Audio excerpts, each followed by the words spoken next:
Hello there and welcome back to Creative Crafting with Debs. In this video I'm going to go through all the functions in Canvas on Design Space. You have two options to get to Canvas. You can go to the top right of the screen and click New Project, or you can go to the burger, the three horizontal lines on the top left of the screen, and select Canvas from the menu there. In Canvas you have three panels with different functions. On the left side you have design elements, on the top you have tools to edit your design, and on the right side you have a panel with two tabs. The first tab is the Layers tab, which helps with preparing your design for the cut or draw, and the Colour Sync tab, which helps you to match colours so that you can reduce the numbers of different materials you plan to use. And then of course you have your actual canvas in the middle. You can change the grid to metric if you prefer centimetres over inches, and you can also remove the grid or have a partial grid. Just after I recorded this video, Cricut introduced a new feature on the canvas. On the top black bar you'll now notice there's a bell, and if you click on the bell you will see that you will have some different options there available to you. So Cricut have added a notifications feature, so if somebody chooses to follow you or likes one of your projects, you'll be able to see it here. But in addition to that, if you go to the settings cog in the top right of that box, click on the cog, you can see that you have some different options. You can choose if you want Cricut to notify you if someone's chosen to follow you or liked your project. Let's have a look on the General tab. You can see that you can change the language and how you want Cricut to save for offline use. And under the Canvas tab you have options with your grid. So this, if you wanted a partial grid, this is how it would look, and if you prefer to have no grid at all, it will look like this. And you can also decide whether you prefer to have centimetres or inches. So this is how it's going to look with centimetres on the full grid. And then if we go back to settings and have a look at the load type, you can see you have some options there to change your machine, to change the type of mat, and to change the size for print and cut. Before we take a closer look at the panels, there's a couple more things you can do on Canvas. You can zoom in or out by going to the bottom left of the screen and clicking on the plus or the minus either side of the 100%. You can make full use of the huge canvas by scrolling up and down and across. Okay, now we're going to take a much more detailed look at the three panels, starting on the left hand side. The plus in the circle at the top is for starting a new project. And then we have templates. These are guides only. You can click on one and add it to your canvas and use it to help you work out how big your design needs to be. There's lots of different templates available to choose from. So let's just have a look at one of them, for example.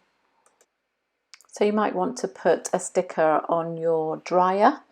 So if you choose dryer, you add it, it gets added to your canvas, and you can see at the top it says templates are for reference only and will not be saved with your project.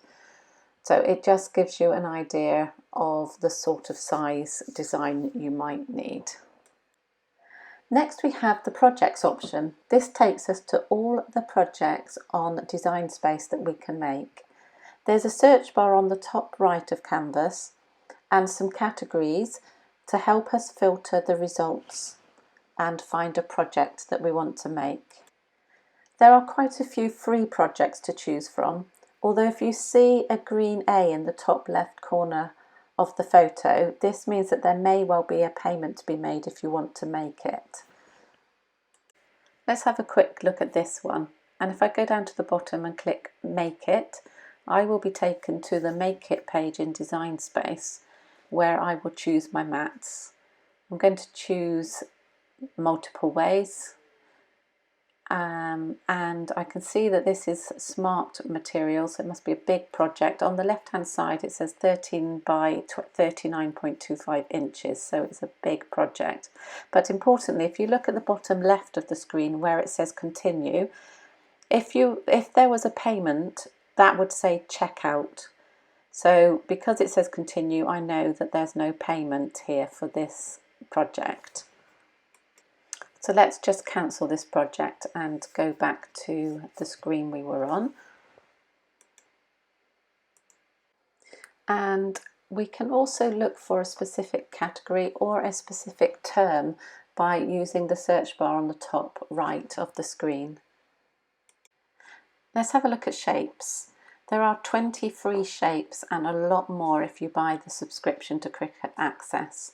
So let's pop a shape onto the canvas and see what we can do with it. There are 4 things that you can do very easily. You can change the size, make it larger or smaller. You can move it around the screen. You can rotate and unlock the shape dimensions so that you can adjust just the height or just the width. And finally, you can remove it from your canvas altogether by clicking on the cross.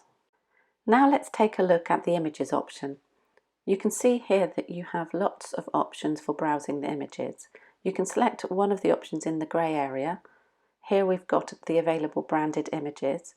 You'll have to pay to use these in a project, even if you have Cricut Access.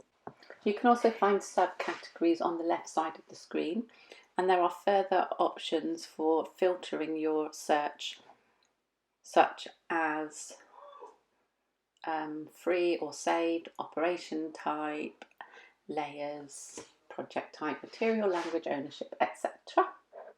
So you can get 9.89p images for £7.20, which is just under the cost of the Cricut Access subscription. Next on the list is the text option. We can type straight into the text box, or if we forget, we can double click, highlight and then start typing. And we have the same 4 functions as we did with shapes and images.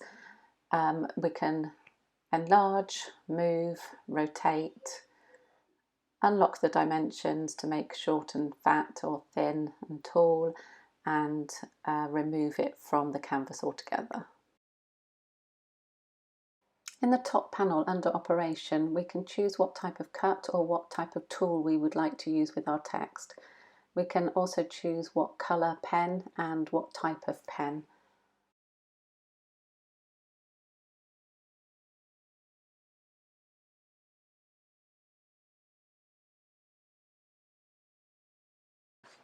Then we have phrases. We can also edit these by changing the size or position, and we can change different parts of the phrase by ungrouping the phrase and then separating them into different colours for different colour materials.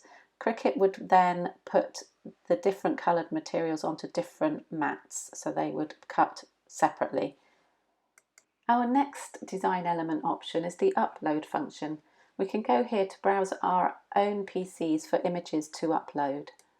And finally, we have a very new feature, the Monogram Maker. But this is only available via Cricut Access, so if you haven't got a subscription, then you won't be able to use this feature. In this video, I've given you an introduction to the design elements and some of the editing tools in Canvas. In my next video, I'm going to do a project and use all of the editing tools on the top panel and on the right panel. I hope you'll join me. Bye bye for now.